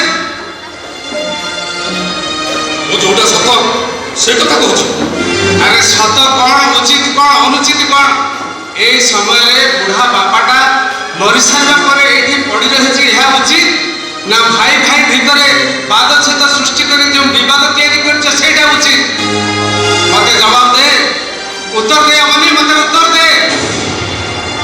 সে কোন উত্তর দেব? উত্তর দଉଛି ମୁଁ ଶୁଣ। ସେ ଯଦି ଉତ୍ତର ଦେଇ ପାରୁଥାନ୍ତା ତାହେଲେ ତା ବାପର ଶବଟା ଏପର୍ଯ୍ୟନ୍ତ ପଡ଼ିନଥାନ୍ତା। ଯୁଗ ବଦଳି ଯାଇଛି ରେ ଗୁରୁଜୀ, ଯୁଗଟା ବଦଳି ଯାଇଛି। ସେଦିନ ରାମଚନ୍ଦ୍ର ପିତୃ ସତ୍ୟ ପାଳି 14 ବର୍ଷ ବନବାସ ଯାଇଥିଲେ। ହେଲେ ଆଜି ଏଇ ନିର୍ଲଜ ପିଲାମାନେ ନିଜର ସ୍ତ୍ରୀ କଥାରେ ଉଠ ବସ ହେଉଛନ୍ତି ଆଉ ବାପା ମାନଙ୍କ ପାଇଁ ଟିକେ ସମୟ ବି ଦେଉନାହାନ୍ତି। ଆରେ ସେଦିନ ପରା ଶ୍ରବଣ କୁମାର ଅନ୍ଧ ପିତାମାତାକୁ କାନ୍ଧରେ ବୋହି ତୀର୍ଥ କରିବାକୁ ଯାଇଥିଲେ। ହେଲେ ତମେ ନିର୍ଲଜ ଶ୍ରବଣ ମାନେ କ'ଣ କରୁଛ? ନିଜର ସ୍ତ୍ରୀ ପିଲାକୁ ଧରି ରାସ୍ତାରେ ଅୟସ କରୁଛ, ଅୟସ। ଯେତେବେଳେ ଛୁଆ ପିଲାମାନଙ୍କୁ ଜ୍ୱର ହୋଇଥାଏ ସେତେବେଳେ এই ପିତାମାତା ମାନେ ରାତି ସାରା ଅନିଦ୍ରା ହୋଇ ଜଗି ବସନ୍ତି। ହେଲେ ଜାଣିଛୁ କରୁଛି, ଆରେ ଜାଣିଛୁ এই ପିଲାମାନେ ବାହା ହୋଇ ସାରିବା ପରେ ତାଙ୍କ ପାଖରେ ସମୟ ନଥାଏ ପିଲାମାନଙ୍କ ବାପା ମାଙ୍କ ପ୍ରତି। କେବଳ ସମୟ ଥାଏ ନିଜ ସ୍ତ୍ରୀକୁ ଜଗି ରହି ରାତି ସାରା ଜଗି ବସିଥାନ୍ତି। ହେଲେ ବାପାକୁ ଟିକେ ସମୟ ଦେବାକୁ ସମୟ ନଥାଏ। ସମୟ କେବଳ ସ୍ତ୍ରୀ ପାଇଁ ସମୟ ଥାଏ। ବୁଢ଼ା ବାପା ମାଟା ଯେତେବେଳେ ଔଷଧ ଟିକେ ପାଇ ରାତି ସାରା କ'ଣ କହୁଥାନ୍ତି ସେତେବେଳେ ତମମାନଙ୍କ ପାଖରେ ପଇସାଟିଏ ନଥାଏ। ଯଦି ସ୍ତ୍ରୀ ଡାକରୁ ଦିଧାର ଶିକାରୀ ବହିଯାଏ ବଡ଼ ଡାକ୍ତରଖାନା ନେବାକୁ ତେବେ ପଛ ଘୁଞ୍ଚା ଦିଅନ୍ତିନି। ଆରେ ନିର୍বোଧ, ତମେ ଏଇସବୁ କରିବା ପାଇଁ ତ ସମୟ ଆସୁଛି। ହେଲେ ବୃଦ୍ଧା ପିତାମାତା କ'ଣ ତମର ଏତେ ବଡ଼ ହେଇଗଲେ ନା କ'ଣ? କ'ଣ ଏମିତି ଆଡ଼ୁ ସାଡ଼ୁ ଗପି ଯାଉଛନ୍ତି?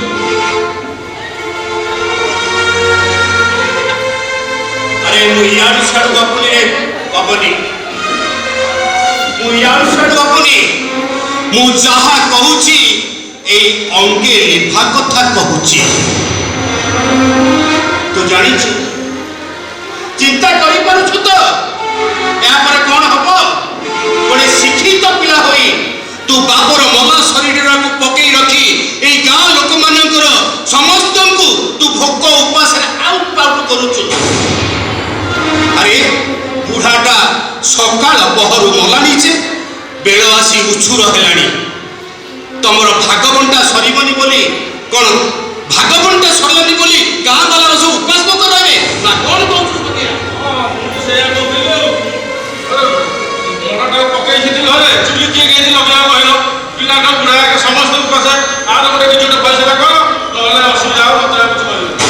ଆରେ ଶୁଣେ ଗୋଟେ ଫଇସଲା ନିଶ୍ଚୟ କରିଥାନ୍ତି। ହେଲେ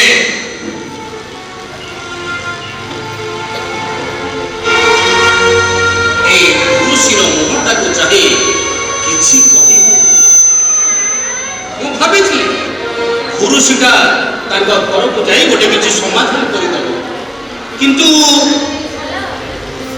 ସକାଳ ପହରୁ ବହୁତ ଚେଷ୍ଟା କଲେଣି ଆଜ୍ଞା, ହେଲେ ଏମାନେ ତାଙ୍କ ଜିଦିରେ ଅଟଳ। ବାଧ୍ୟ ହୋଇ ନିରାଶ ହୋଇ ବସି ରହିଛି ଆଜ୍ଞା। ଆପଣ ତ ଏଇ ଗାଁର ମୁଖିଆ, ଏ ଦି ଭାଇଙ୍କୁ ପଚାରି କ'ଣ ଗୋଟେ ଫଇସଲା କରିଦିଅନ୍ତୁ। ଆଉ ନଚେ ବୁଢ଼ାକୁ ନେଇ ନହେଲେ ଆମେ ମଶାଣିରେ ପକେଇ ଦେଇ ଆସିବୁ। ହବନି।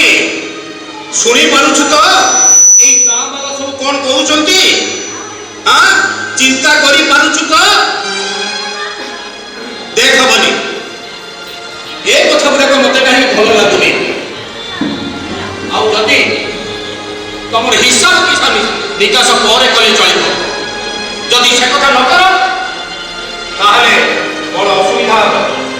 ଆଉ ଜାଣିଛୁ ତମ ପରିବାର କଥା ଗାଁ ଲୋକମାନେ ସମସ୍ତେ କିଛି ଜାଣିଛନ୍ତି କିନ୍ତୁ ଏ ପରିସ୍ଥିତି ଯଦି ଏ ପରିସ୍ଥିତିରେ କିଛି ହୁଏ ଆମ ପରିସ୍ଥିତି ବିଷୟରେ ଏ ଗାଁରେ କାହାକୁ ଆଛ ବାଛିବା ମୁଁ ହେଉଛି ଘରର ବଡ଼ ପୁଅ ହେଲେ ନାମକୁ ମାତ୍ର ଜମିବାରର କାଗଜପତ୍ର ସବୁ ବାପାଙ୍କ ନାଁରେ ଘରର ଜାନି ଯୌତୁକ ବିଭିନ୍ନ ପ୍ରକାର ଖର୍ଚ୍ଚ ବାଞ୍ଚି ସବୁ ମୁଁ ସୁଧ କରୁଛି ଜମିବାରରୁ ଯେତିକି ଆୟ ଅମଳ କରୁଛି ସବୁ ତ ଘର ଖର୍ଚ୍ଚରେ ମୋର ଯାଉଛି ସବୁ ସଂସ୍କାର କରିବାକୁ ମୋ ପାଖରେ ପଇସା କୋଉଠୁ ଆସିବ ବାପାଙ୍କର ଯେଉଁ ଚାକିରି ସିଏ ତ ଅବସର ନେଇଗଲେ ତାଙ୍କର ପେନସନ୍ ଟଙ୍କା ତାକୁ ଅଭାବ କ'ଣ ହେଲା କେଜାଣି ଚାକିରି ସରିବା ପୂର୍ବରୁ ସେ ଅବସର ନେଇଥିଲେ ସେ ପୁଣି ମୋର ନଜର ଗଗନକୁ ଚାକିରିରେ ରଖିଥିଲେ କହିଲେ କ'ଣ ନା ଗଗନର ଦରମାଟା ଆମ ଘରକୁ ଆସିବ ଆମ ସମସ୍ତଙ୍କର ସମାନ ଅଧିକାର ରହିବ ଭାବିଲେ ହଉ ଗଗନଟା ଚାକିରି କଲେ ମୋତେ କିଛି ସାହାଯ୍ୟ କରିବ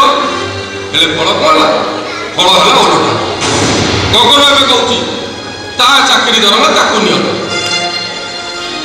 ବୋଉ ମଲାବେଳେ ବାପାଙ୍କର କ'ଣ ହେଇଥିଲା କେଜାଣି 4 ମାସର ଦରମା ବନ୍ଦ ହେଇଥିଲା ସେହି ସମୟରେ ବାପା କହିଲେ ଅବନୀରେ ତୁ ମାଆର ଅନ୍ତ୍ୟେଷ୍ଟିକ୍ରିୟା କାମ କରିଦିଏ ମୁଁ ତୋ ନାଁରେ 2 ଏକର ଜମି କରିବି ଏ ତ ବାପା ନାହାନ୍ତି ସେ 2 ଏକର ଜମି ମୋ ନାଁରେ କିଏ କରିବ ଆଉ ସେ 2 ଏକର ଜମି ମୋ ନାଁରେ ନ ହେଇପାରିଲେ ମୁଁ ଏ ଅନ୍ତ୍ୟେଷ୍ଟିକ୍ରିୟାରେ କିଛି ସାହାଯ୍ୟ କରିପାରିବି ତମର ଯଦି ଏଭଳି ଚିନ୍ତାଧାରା ରହିବ ତାହେଲେ କୌଣସି ସମାଧାନ ହେଇପାରିବନି ଗଗନଟା କ'ଣ ପଡ଼େ ଗଗନ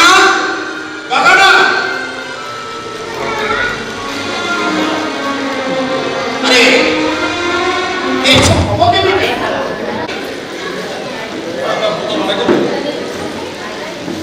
ସେ କଥା ହେଉଛି ବାପାଙ୍କ ନାଁରେ ଯେଉଁ ଜମିବାଡ଼ି ଅଛି ତାକୁ ବିକ୍ରି କରି ସୁଧିକିରେ କାମ କରାଯାଉ ନଚେତ୍ ମୁଁ ଏଥିରେ କିଛି ଧ୍ୟାନ ଦେବିନି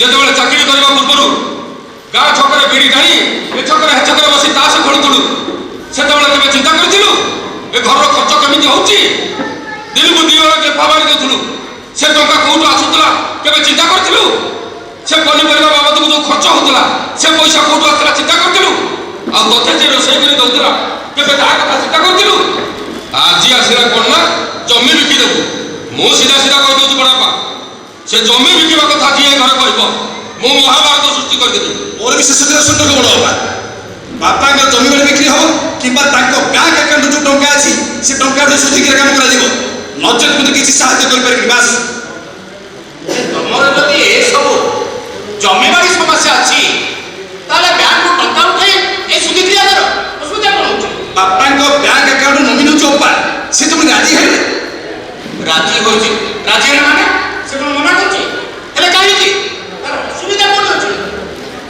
ଅସୁବିଧା ଅଛି କ'ଣ ବାପା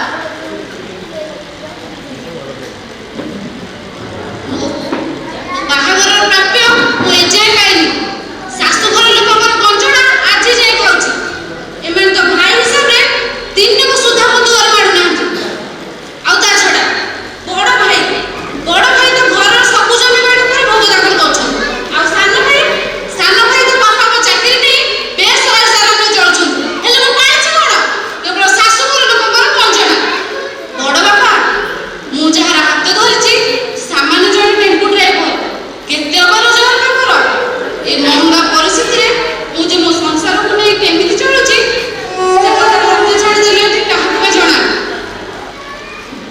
ସେଥିପାଇଁ କହୁଥିଲି କଥା କହ ଆରେ ମୁଁ ଆସିଲା ମାନେ ସବୁ ନିଜର ସମାଧାନ କରିବି ମୁଁ ବାପାଙ୍କ ବ୍ୟାଙ୍କ ଆକାଉଣ୍ଟର ନମିନି ମୁଁ ବୋଲି ମୋ ଶାଶୁଘର ଲୋକ ଜାଣିଛନ୍ତି ଯଦି ମୁଁ ଏଇ ପରିସ୍ଥିତିରେ ଟଙ୍କା ଉଠେଇ ଦେଇଦେବି ମୋ ଶାଶୁଘର ଲୋକ ମୋତେ କ'ଣ କହିବେ ବଡ଼ ବାପା ମୁଁ ଯାହାର ହାତ ଧରିଛି ସେ ଯଦି ତାଙ୍କର ପ୍ରାପ୍ୟ ନ ପାଆନ୍ତି ମୋତେ ସାରା ଜୀବନ ତାଙ୍କ ଶାନ୍ତିରେ ରଖେଇଦେବେ ତ ସେଥିପାଇଁ କହୁଥିଲି ବଡ଼ ବାପା ମୋତେ ଏଥିରେ ସାମିଲ କରିବାର ଭଲ ହେବ କାରଣ ମୁଁ ନାଚର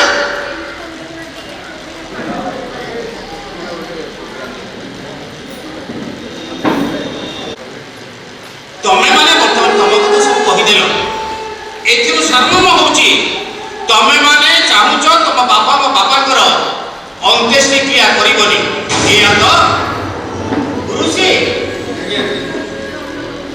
ଆରେ ସେମାନଙ୍କର ମତ ପ୍ରକାଶ କରିଦେଲେ ଏବେ ତୁ କହ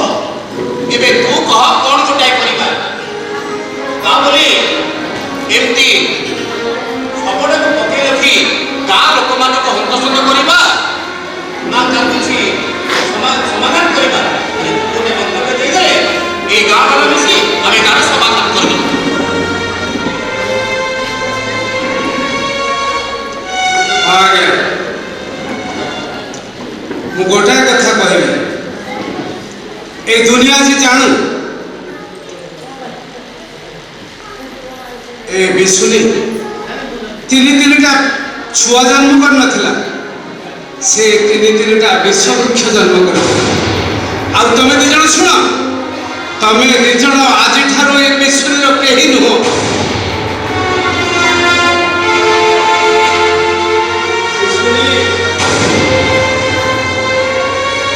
আরে বিশুনি, তু উপরে থাই দেখ কেমিতিয়া যোগ্য সন্তান তিনটা জন্ম করেছিল। ভাই মানে মু আপনাকে কথা দেছি, মু আপনাকে বচন দেছি, পুলিশ বিশুনির বন্ধু হিসাবে মু আপনার সহযোগ করবি। আমি সমস্ত মিশি তাকে মশাণী পটাকে নিয়ে যা, মু তার অন্ত্যেষ্টি ক্রিয়া করিবি, মু তার মুখে মুখাগ্নি দেবি। এই দুনিয়া জাণু যে বাপা তা পেটর কাটি এইভাবে বিশ্ববৃক্ষ মানুষ জন্ম দিয়েছিলা, সে আজ বাহার লোক হাতের শব সংস্কারিত হওয়া যাচ্ছে, শব সংস্কারিত হওয়া যাচ্ছে।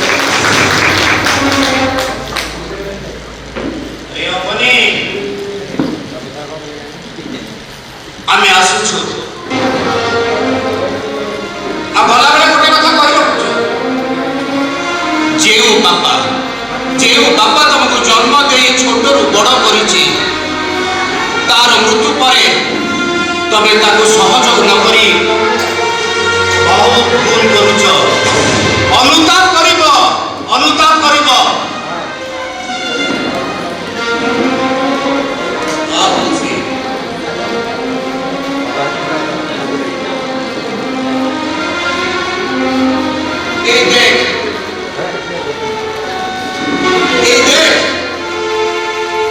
বিশুনিটা বোধে চাহু নথিলা এই কুলাঙ্গার ମାନଙ୍କ হাতରୁ সংস্কারিତ ହେବା ପାଇଁ, କେବଳ ଚାହୁଁଛି ତୁ ତାର ବାଲ୍ୟ ବନ୍ଧୁ ହିସାବରେ ତୁ ତା ମୁହଁରେ ଦୁଃଖାଗ୍ନି ଦେବୁ, ଆଉ ଏ ସମାଜକୁ ଦେଖେଇ ଦେବୁ ବନ୍ଧୁତ୍ୱର ପରିଚୟ। আরে বকুন্দা, আজ্ঞা সাথে বলো কার চারটা লোক ধরিকে আসিবু, এই সব উঠেবার ব্যবস্থা করিবে। চল আজ্ঞা সাথে চল, ଆଉ ଅବଶିଷ୍ଟ ଯାହା ତୁ ଘରୁ ଆଣିକି ଆସ।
ଏ ମାନବ କ'ଣ କଲେ ଈଶ୍ୱର ପ୍ରାପ୍ତି ହେବ ଆଉ ଭଗବାନଙ୍କ ସହିତ ସନ୍ନିଧି ମିଶିବ।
अनुरोध करी आम अनुष्ठान सक्रिय सभ्य संतोष महाराणा से महोदय मंच को आसतु।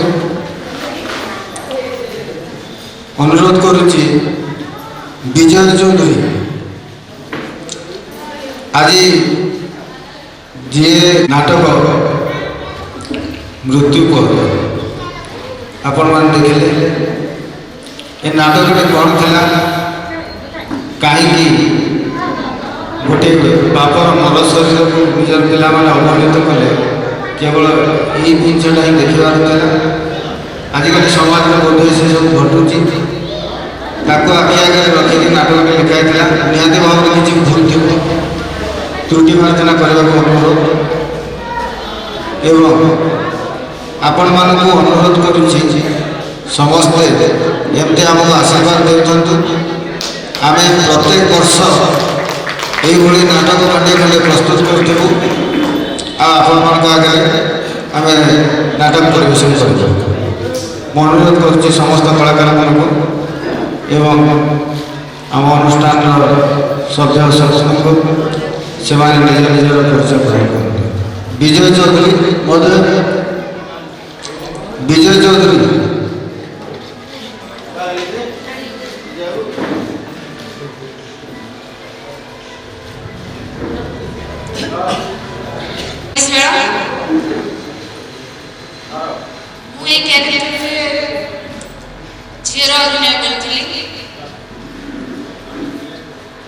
प्रकाश परिडा क्षीर रोल करते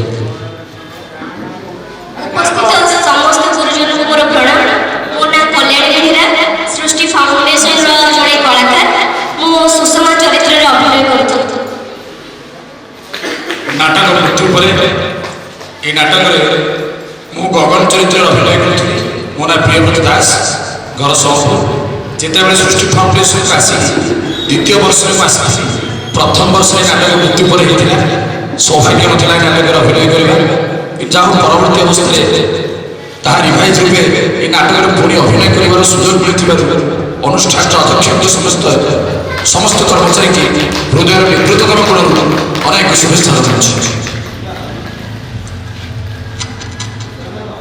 ମୋ ନାଁ ମାନବେନ୍ଦ୍ର ଦଳେ, ସମସ୍ତଙ୍କୁ ମୋର ପ୍ରଣାମ। ଘର ବୋଲଗଡ଼। ମୁଁ ଏହି ନାଟକରେ ଅକୁନ୍ଦା ଚରିତ୍ରରେ ଅଭିନୟ କରିଥିଲି।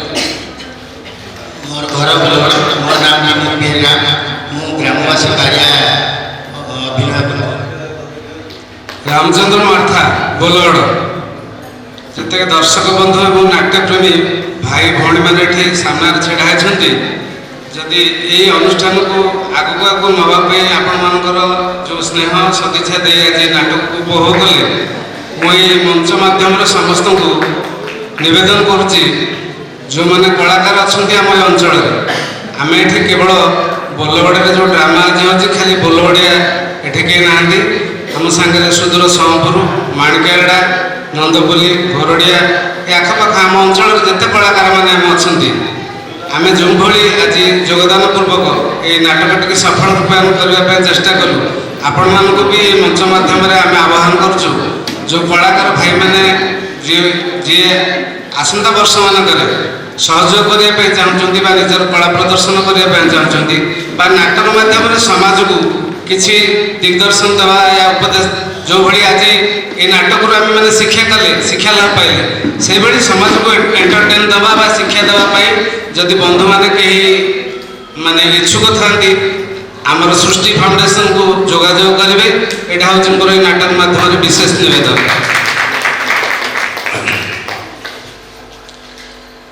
ମୁଁ ମଦନ ମୋହନ ପୃଷ୍ଟି, ଜନ୍ମଗ୍ରାମ ହେଉଛି ମାଣିକାଗଡ଼ା ଏବଂ ଜୀବିକା ଗ୍ରାମ ହେଉଛି ଟାଙ୍ଗିସାହି। ବର୍ତ୍ତମାନ ମୁଁ ଟାଙ୍ଗିସାହିରେ ଅବସ୍ଥାପିତ ଏବଂ ଏ ସୃଷ୍ଟି ଅନୁଷ୍ଠାନ ସହିତ ଯେଉଁଦିନ ଠାରୁ ସୃଷ୍ଟିର ଆରମ୍ଭ ହେଲାଣି ସେହିଦିନ ଠାରୁ ମୁଁ ଜଡ଼ିତ ଅଛି। ମଝିରେ ଶରୀର ଅସୁସ୍ଥତା ହେତୁ ମୁଁ ନଥିଲି, କିନ୍ତୁ ଏ ଆତ୍ମା ଏ ଶରୀର ସବୁ ସୃଷ୍ଟି ସହିତ ଅଙ୍ଗାଙ୍ଗୀ ଭାବେ ଜଡ଼ିତ। ଏବଂ ମୁଁ ଆପଣମାନଙ୍କୁ ଅନୁରୋଧ କରିଛି, ଆହ୍ୱାନ କରିଛି, ଯଦି କେହି ଜଣେ ବଡ଼ ଭାଇ ସାନ ଭାଇ କହିଲା ଭଳି କଳାପ୍ରେମୀ ତୁମେ ଥାଅ, ତାହେଲେ ଆସନ୍ତୁ ଆମ ସହିତ ସହଯୋଗର ହାତ ମିଶାନ୍ତୁ। ଆପଣମାନେ ଏ ସମାଜକୁ ଦିଗ୍ଦର୍ଶନ ଦେଲା ଭଳି ନୂତନ ନୂତନ ନାଟକରେ ଅଭିନୟ କରି ଏ ସମାଜର କିଭଳି ଭାବରେ ପରିବର୍ତ୍ତନ କରିବା ଆମେ ସମସ୍ତେ ଚେଷ୍ଟିତ ହେବା ଏବଂ ଆମ କଳାକୁ ଏହି ସମ୍ୟକ ପରିସର ଭିତରେ ନ ରହି ଆମ କଳା ପାରଦର୍ଶିତାକୁ ଆମେ ଆଗକୁ ଆଗକୁ ନେବା, ଜିଲ୍ଲା ସ୍ତରକୁ ନେବା ଏବଂ ଦରକାର ପଡ଼ିଲେ ରାଜ୍ୟ ସ୍ତରକୁ ନେଇ ଆମେ ଗୌରବାନ୍ୱିତ ହେବା। ଆମ ସୃଷ୍ଟିର ନାଁକୁ ଅଧିକରୁ ଅଧିକ ତ୍ୱରାନ୍ୱିତ କରିବା, ଏତିକି ମୋର ଆପଣମାନଙ୍କ ପାଖରେ ନିବେଦନ। ମୁଁ ହେଉଛି ଜମିଦାର ରୋଲ୍, ମାନ୍ଧାତା ରୋଲ୍ରେ ମୁଁ ଅଭିନୟ କରୁଥିଲି ଏହି ମୃତ୍ୟୁପର ନାଟକରେ। ହୁର୍ସି ସାର୍ କେଉଁଠି ଅଛନ୍ତି? ଟିକେ ମଞ୍ଚ ଉପରକୁ ଆସନ୍ତୁ। ହୁର୍ସି ସାର୍। ଦର୍ଶକଙ୍କୁ ମୋର ଅନନ୍ତ କୋଟି ପ୍ରଣାମ। ମୁଁ ଆଜିର ଏହି ନାଟକରେ ବଡ଼ ଭାଇ ଚରିତ୍ରରେ ଅଭିନୟ କରୁଥିଲି। ମୋ ନାଁ ଅଜିତ କୁମାର ପଟ୍ଟନାୟକ, ମୋ ଘର ମାଣିକାଗୁଡ଼ା। ଅନେକ ଦିନ ଆଗରୁ ମୋର ଆଶା ଥିଲା ଯେ ସୃଷ୍ଟି ଫାଉଣ୍ଡେସନରେ ଗୋଟେ ନାଟକ କରିବି, ନାଟକରେ ଅଭିନୟ କରିବି, କାରଣ ମୁଁ ଶୁଣିଛି ବହୁତ ଲୋକଙ୍କ ଠାରୁ ଯେ ଏଇଟା ହେଉଛି ଗୋଟେ କଳାକାର ତିଆରି କାରଖାନା। ଅନେକ କମର୍ସିଆଲ ନାଟକରେ ମୁଁ ବହୁତ ନାଟକରେ ରୋଲ୍ କରିଛି, ଅଭିନୟ କରିଛି, କିନ୍ତୁ ମନରେ ଗୋଟେ ଅବଶୋଷ ରହିଯାଇଥିଲା ଯେ କେବେ ଯଦି ସୁଯୋଗ ମିଳନ୍ତା ମୁଁ ଟିକେ ସୃଷ୍ଟି ଫାଉଣ୍ଡେସନରେ ନାଟକ କରନ୍ତି ଏବଂ ସେଇଠୁ ମୋର କଳାରେ ଗଣାଥିବା କିଛି କିଛି କଳା ଶିଖିବାକୁ। ଯାହା ହେଉ ସେ ସୌଭାଗ୍ୟ ମୋର ଆଜି ମିଳିଛି।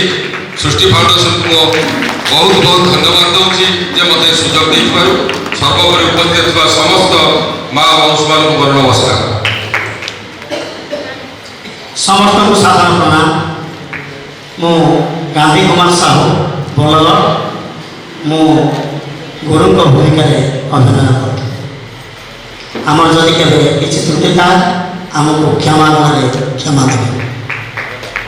ପ୍ରଣାମ ଦର୍ଶକ ଭଗବାନ। ମୁଁ ହେଉଛି ବିଜୟ କୁମାର ଚୌଧୁରୀ, ଏହି ସୃଷ୍ଟି ଅନୁଷ୍ଠାନର ଜଣେ ସକ୍ରିୟ ସଭ୍ୟ ଏବଂ କଳାକାର। ଏହି ମୃତ୍ୟୁପର ନାଟକର ସଠିକରେ ସହଯୋଗ କରିଥିଲେ।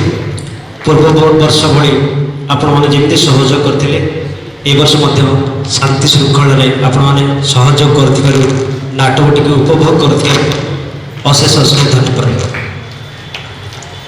ମୁଁ ରାମଚନ୍ଦ୍ର ପାଲ, ବୋଲଗଡ଼ ମୁଁ ଶିଶୁ ଭୂମିକାର ଅଭିନୟ। ମୁଁ ବୈକୁଣ୍ଠ ସାହୁ, ମୁଁ ସୌମ୍ୟାରେ ଅଭିନୟ କରୁଛି। ସୃଷ୍ଟି ବିଷୟରେ କିଛି ଟିକେ କହିବି। ମୁଁ ପ୍ରଥମରୁ ଏ ସୃଷ୍ଟି ଅନୁଷ୍ଠାନରେ ମୁଁ ଜଡ଼ିତ ଅଛି। ଯେତେବେଳେ ପ୍ରଥମ ଆରମ୍ଭ ହେଲା ସେତେବେଳେ ବାଇନ ଆଉ ଛାଡ଼ିଲାନି ମୋତେ ଅଜାଣା ଦିଅ ଭୂଇଁଆ କାଟିକି ଯାଇକି ଗୋଟେ ମିଟିଂ ହେଲା, ସେଠି ଭୋଜି ଭାତ ହେଲା। ଭୂଇଁଆ କାଟି ଏଠି ମୁଣି ଗୋଟେ ଯାଇକି ମିଟିଂ କଲୁ, ଭୋଜି ଭାତ କଲେ କ'ଣ ଏତେ ପଇସା ଖାଲି ଖର୍ଚ୍ଚ କରୁଛୁ, କିଛି ତ ହେଉନି। ନା ନାଇଁ ଅଜା ଆମ ତମେ ବ୍ୟସ୍ତ ହେଉନି, ସେ ଯାହା ହେଉ ଈଶ୍ୱରଙ୍କ ଆଶୀର୍ବାଦ ଥିଲା। ଭଗବାନଙ୍କର ଆଶୀର୍ବାଦର ଏବଂ ଦିନକୁ ଦିନ ଉଜ୍ଜଳତର। ମୁଁ ସନ୍ତୋଷ ମହାରଣା, ସୃଷ୍ଟି ଫାଉଣ୍ଡେସନର ଜଣେ କଳାକାର। ଆଉ ଏ ବର୍ଷ ମୁଁ ସମୟ ଦେଇପାରିଲିନି, କିଛି ନାହିଁ, ମୋ ମନରେ ବି ଦୁଃଖ ନାହିଁ, ହସ ଖୁସିରେ ସାହାଯ୍ୟ ସହଯୋଗର ହାତ ବଢ଼େଇଛି। ଆଉ ଯାହା ହଉ ଏ ବର୍ଷ ନାଟକଟି ଭଲ କରିଛନ୍ତି। ଆଉ ଏତିକି କହିବି ଦର୍ଶକମାନଙ୍କୁ, ନାଟକର ଶେଷ ଦୃଶ୍ୟ ସରିଲା ପରେ କଳାକାର ଫେରି ଯାଏ ଆପଣା ଘରେ।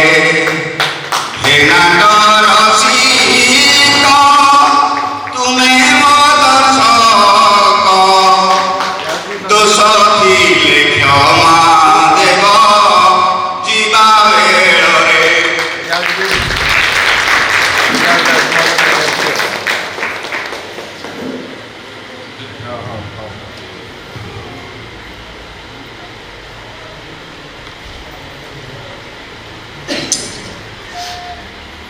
ସମସ୍ତଙ୍କୁ ଧନ୍ୟବାଦ, ମୋର କଳାକାରମାନଙ୍କୁ। ଯାହା ହଉ ଆପଣମାନଙ୍କର ଏହି ପ୍ରଚେଷ୍ଟା ଆଶା କରୁଛି ଆଗାମୀ ଦିନରେ ମଧ୍ୟ ରହିବ, ସେ ବିଶ୍ୱାସ ଅଛି। ତେଣୁ ମୁଁ ସମସ୍ତଙ୍କୁ କଥା ଦେଉଛି, ଏମିତି ପ୍ରତ୍ୟେକ ବର୍ଷ ଆମେ ଏ ସୃଷ୍ଟି ଫାଉଣ୍ଡେସନରେ ନାଟକ କରିବା, ଆପଣମାନେ ଏମିତି ନାଟକ କରିଚାଲିବେ। ବିଶେଷ କରି ଏ ନାଟକ ଯେଉଁ ମାୟାଜାଲ ତିଆରି କରାଯାଇଥିଲା, ଯିଏ ତାକୁ ଏତେ ସବୁ ଲାଇଟ୍ ଫାଇଟ୍ ଦେଇକି ଏତେ ସୁନ୍ଦର ଭାବରେ ସାଜସଜ୍ଜା କରିଛନ୍ତି, ଯାହାଙ୍କ ପାଇଁ ନାଟକଟି ସଫଳ ହେଲା ସେ ମହୋଦୟ ଟୁଟୁ ଭାଇନା ପ୍ରତ୍ୟେକ ବର୍ଷ ଆମ ସାଥିରେ ଅଛନ୍ତି। ବିଶେଷ କରି ଆଉ ଗୋଟେ କଥା କହିଦେଉଛି, ସେ କେବେ ତାଙ୍କ ଜୀବନରେ ମୋତେ ପଇସା ମାଗିନାହାନ୍ତି, ଦେଲେ ଦିଅ ନଦେଲେ ନାହିଁ। ସେଭଳିଆ ବ୍ୟକ୍ତିତ୍ୱ ଆମ ପାଖରେ ସଦାବେଳେ ରହିଥାନ୍ତୁ। ଆଉ ସେ ଟିକେ ମଞ୍ଚ ଉପରକୁ ଆସନ୍ତୁ, ମୁଁ ଚାହୁଁଛି ଟୁଟୁ ଭାଇନା ଟିକେ ମଞ୍ଚ ଉପରକୁ ଆସନ୍ତୁ।